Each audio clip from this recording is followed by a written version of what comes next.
ನಿನ್ನೆಯ ಕೆಲವೊಂದು ಫೋಟೋಗಳು ಸೋಷಿಯಲ್ ಮೀಡಿಯಾದಲ್ಲಿ ಬಹಳ ಜೋರಾಗಿ ವೈರಲ್ ಆಗ್ತಾ ಇವೆ. ಇದರ ಜೊತೆಗೆ ಕೆಲವೊಂದು ಹೇಳಿಕೆಗಳು ಕೂಡ ರಾಜಕೀಯದಲ್ಲಿ ಸಂಚಲನ ಸೃಷ್ಟಿ ಮಾಡ್ತಾ ಇವೆ. ನನ್ ಅದರ್ ದ್ಯಾನ್ ಅದನ್ನ ಹೇಳ್ತಾ ಇರೋದು ಡಿಸಿಎಂ ಡಿ ಕೆ ಶಿವಕುಮಾರ್. ಇತ್ತೀಚೆಗೆ ಕುಂಭಮೇಳಕ್ಕೆ ಹೋದ್ರು. ಖರ್ಗೆ ಅವರು ಕುಂಭಮೇಳನ ತೆಗಳಿದ್ರು. ಅದಾದ ಮೇಲೆ ನಿನ್ನೆಯ ಹೇಳಿಕೆಯಲ್ಲಿ ಹೇಳ್ತಾರೆ, ನಾನು ಹುಟ್ಟ ಹಿಂದುವಾಗೆ ಸಾಯ್ತೀನಿ ಅಂತ.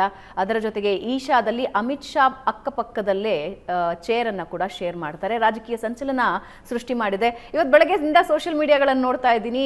ಬಿಜೆಪಿಯ ಸಿಎಂ ಅಭ್ಯರ್ಥಿ ಡಿ ಕೆ ಶಿವಕುಮಾರ್ ಅಂತ ಅಭಿಮಾನಿಗಳು ಅವರು ಇವರು ಮಾತಾಡ್ತಾ ಹೋಗ್ತಾ ಇದ್ದಾರೆ. ಏನಾಗ್ತಾ ಇದೆ ರಾಜಕೀಯ ವಲಯದಲ್ಲಿ ಅನ್ನೋದು ಸದ್ಯಕ್ಕೆ ಕುತೂಹಲ ಮೂಡಿಸ್ತಾ ಇದೆ. ಇದು ಡಿ ಕೆ ಶಿಯ ಯಾವ ದಾಳ ಅನ್ನೋದು ಇಂಟ್ರೆಸ್ಟಿಂಗ್ ವಿಷಯ ಆಗ್ತಾ ಇದೆ. ಇದರ ಬಗ್ಗೆ ನಮ್ಮ ಜೊತೆ ಮಾತನಾಡೋದಕ್ಕೆ ನನ್ನ ಕಲೀಗ್ ರಾಜಕೀಯ ವಿಶ್ಲೇಷಕ ಪ್ರಶಾಂತ್ ನಾಥ್ ಇದ್ದಾರೆ. ಪ್ರಶಾಂತ್, ಕಾರ್ಯಕ್ರಮಕ್ಕೆ ಸ್ವಾಗತ. Thank you. ನಿನ್ನೆಯ ಫೋಟೋಗಳು, ಡಿ ಕೆ ಶಿವಕುಮಾರ್ ಹೇಳಿಕೆಗಳು ಬಹಳ ರಾಜಕೀಯ ಸಂಚಲನ ಸೃಷ್ಟಿ ಮಾಡ್ತಾ ಇದೆ. ದೆಹಲಿಯಿಂದ ಬಂದ ಮೇಲೆ ಪ್ರೋಆಕ್ಟಿವ್ ಆಗಿದ್ದಾರೆ, ಆಮೇಲೆ ಹೇಳಿಕೆಗಳ ಮೇಲೆ ಹೇಳಿಕೆ ಕೊಡ್ತಾ ಇದ್ದಾರೆ. ಡಿ ಕೆ ಶಿ ಒಂದಂತೂ ಹೌದು, ಪತ್ರಕರ್ತರು ಕೇಳಿದ ಪ್ರಶ್ನೆಗೆ ಉತ್ತರ ಅಲ್ಲ, ಪತ್ರಕರ್ತರು ಕೇಳಿದ ಪ್ರಶ್ನೆಗೆ ತಮ್ಮ ಉತ್ತರ ಇರುತ್ತೆ ಯಾವಾಗಲೂ. ನೋಡಿ, ಬದುಕಿನಲ್ಲಿ ಕಾಕತಾಳೀಯ ಕೋಇನ್ಸಿಡೆನ್ಸ್ಗಳು ತುಂಬ ನಡೀತಾ ಇರ್ತವೆ. ಆದರೆ ರಾಜಕಾರಣದಲ್ಲಿ ಕೋಇನ್ಸಿಡೆನ್ಸ್ ನಡೆಯಲ್ಲ.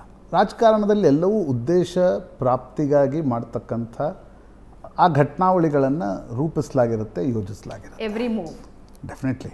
ಈಗ ಡಿ ಕೆ ಶಿವಕುಮಾರ್ ಕಳೆದ 1 ತಿಂಗಳಿನಿಂದ ಏನೇನೆಲ್ಲ ಮಾಡ್ತಾ ಇದ್ದಾರೆ ಅದು ತುಂಬ ಸಂಚಲನವನ್ನು ಸೃಷ್ಟಿಸ್ತಾ ಇದೆ ಮತ್ತು ಸಂಚಲನ ಸೃಷ್ಟಿಸಬೇಕು, ಕೆಲ ಮೆಸೇಜಿಂಗ್ಗಳನ್ನು ಕೊಡಬೇಕು ಅನ್ನುವ ಕಾರಣದಿಂದಲೇ ಇವೆಲ್ಲವೂ ನಡೀತಾ ಇವೆ. ಈಗ ಕುಂಭಮೇಳಕ್ಕೆ ಡಿ ಕೆ ಶಿವಕುಮಾರ್ ಹೋದರು. ಅದರ 1 ವಾರದ ಮುಂಚೆ AICC ಅಧ್ಯಕ್ಷ ಮಲ್ಲಿಕಾರ್ಜುನ್ ಖರ್ಗೆ ಕುಂಭಮೇಳದ ಬಗ್ಗೆ ಏನೋ ಒಂದು ಹೇಳಿಕೆಗಳನ್ನ ನೀಡಿದರು. ಏನು ಕುಂಭಮೇಳದಿಂದ ಉದ್ಯೋಗ ಸೃಷ್ಟಿಯಾಗುತ್ತಾ, ನೀರಿನಲ್ಲಿ ಮುಳುಗೋದ್ರಿಂದ ಬಡತನ ನಿರ್ಮೂಲನೆ ಆಗುತ್ತಾ ಅಂತ. ಅದಾದ 1 ವಾರಕ್ಕೆ ಡಿ ಕೆ ಶಿವಕುಮಾರ್ ಅಲ್ಲಿ ಹೋಗ್ತಾರೆ. 3 ಮುಳುಗು ಹಾಕೋದು 6 ಮುಳುಗು ಹಾಕ್ತಾರೆ. ಇಡೀ ಕುಂಭಮೇಳದ ಆಯೋಜನೆಯನ್ನು ಹೊಗಳ್ತಾರೆ. ಅಲ್ಲಿನ ಸರ್ಕಾರ ಡಿ ಕೆ ಶಿವಕುಮಾರ್ ಸ್ವಾಗತಕ್ಕಾಗಿ ಪ್ರೋಟೋಕಾಲ್ ಒಬ್ಬ ಮಂತ್ರಿಯನ್ನು ಡೆಪ್ಯೂಟ್ ಮಾಡುತ್ತೆ. ನಿಶ್ಚಿತವಾಗಿ ಇದು ಏನು ಮೆಸೇಜು ಅಂತಕ್ಕಂಥದ್ರ ಬಗ್ಗೆ ಚರ್ಚೆ ಶುರು ಆಗುತ್ತೆ. ಅಲ್ಲ, ವಾಟ್ ಹ್ಯಾಪನ್ಡ್ ಇನ್ ಡೆಲ್ಲಿಯಲ್ಲಿ ಏನಾಯಿತು ಡಿ ಕೆ ಶಿವಕುಮಾರ್ ಹೋದಾಗ? ನೋಡಿ, ಕಳೆದ 15 ದಿನಗಳಿಂದ ಸತೀಶ್ ಜಾರಕಿಹೊಳಿ ಮತ್ತು ರಾಜಣ್ಣ ಪದೇ ಹೇಳ್ತಾ ಇದ್ರು, ನಾವು KPCC ಅಧ್ಯಕ್ಷರ ಬದಲಾವಣೆಯನ್ನು ಮಾಡಬೇಕು.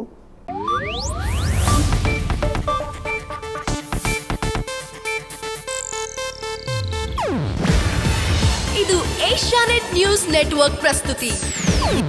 ನೀವು ನೋಡ್ತಿದ್ದೀರಾ ಏಷ್ಯಾನೆಟ್ ಸುವರ್ಣ ನ್ಯೂಸ್.